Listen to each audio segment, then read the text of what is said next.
Hello friends, આજે હું તમારી સાથે શેર કરીશ માત્ર એક વાટકી મગની દાળમાંથી ડબ્બો ભરીને બનતા મગદાળના લાડુની રેસીપી।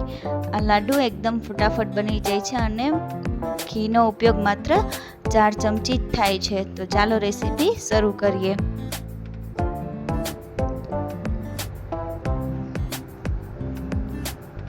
તો મગદાળના લાડુ બનાવવા માટે મેં અહીંયા 1 વાટકી જેટલી મગદાળ હતી એને ધોઈને આવી રીતે 15 થી 20 મિનિટ સૂકવી દીધી છે અને હવે મગદાળ સરસ સુકાઈ ગઈ છે।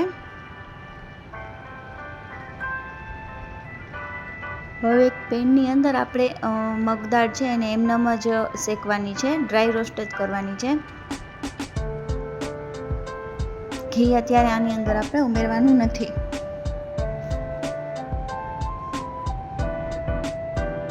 તો મગની દાળ શેકાય છે ત્યાં સુધીમાં મારી ચેનલને સબસ્ક્રાઈબ કરી દો, મારા વિડીયોને લાઈક કરી દો અને કમેન્ટ કરો।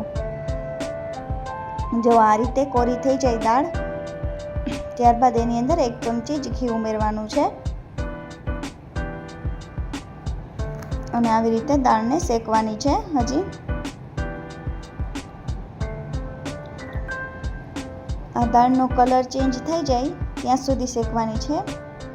જો અત્યારે દાળનો કલર ચેન્જ થવા લાગ્યો છે, તો હવે અહીંયા દાળનો કલર એકદમ સરસ ચેન્જ થઈ ગયો છે અને સરસ શેકાઈ ગઈ છે।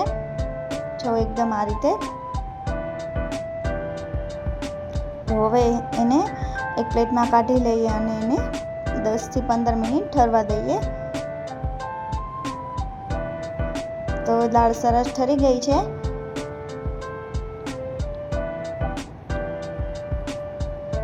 હવે એક મિક્સિંગ બાઉલની અંદર આપણે રોસ્ટ કરેલી દાળને ઉમેરી દેવાની છે।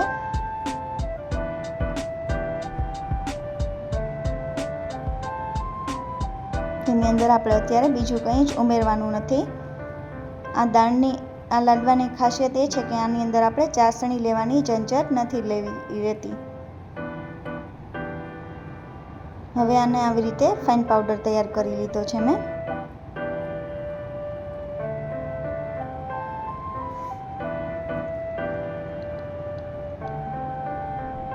તો હવે એક પેનની અંદર માત્ર 1 ચમચી જેટલું ઘી ઉમેરી દઈએ અને ઘી ગરમ થઈ જાય ત્યારબાદ આ દાળના પાવડરને આપણે શેકી લેવાનો છે।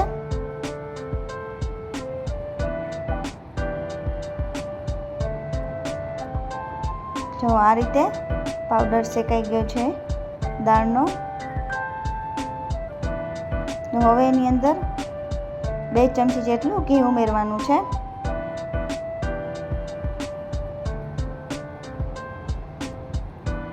અને ત્યારબાદ તેની અંદર આપણે કટ કરેલા કાજુ અને બદામ ઉમેરી દેવાના છે। એની અંદર તમે વધારે ઈચ્છો તો કોઈ પણ ડ્રાયફ્રૂટ ઉમેરી શકો છો। તો જો આ રીતે સરસ મિક્સ કરી લેવાનું છે બધું અને હવે એને એક પ્લેટમાં કાઢી લઈએ અને થોડીવાર માટે ઠરવા માટે મૂકી દઈએ। અને હવે એક મિક્સિંગ બાઉલમાં અડધી વાટકી જેટલી અહીંયા મેં સાકર લીધી છે। 1 વાટકી મગદાળ લીધી હતી એટલે એનું અડધું જ અહીંયા મેં સાકર લીધી છે। તો હવે સાકરનો પાવડર તૈયાર કરીને આની અંદર ઉમેરી દેવાનું છે અને એને સરસ મિક્સ કરી લેવાનું છે।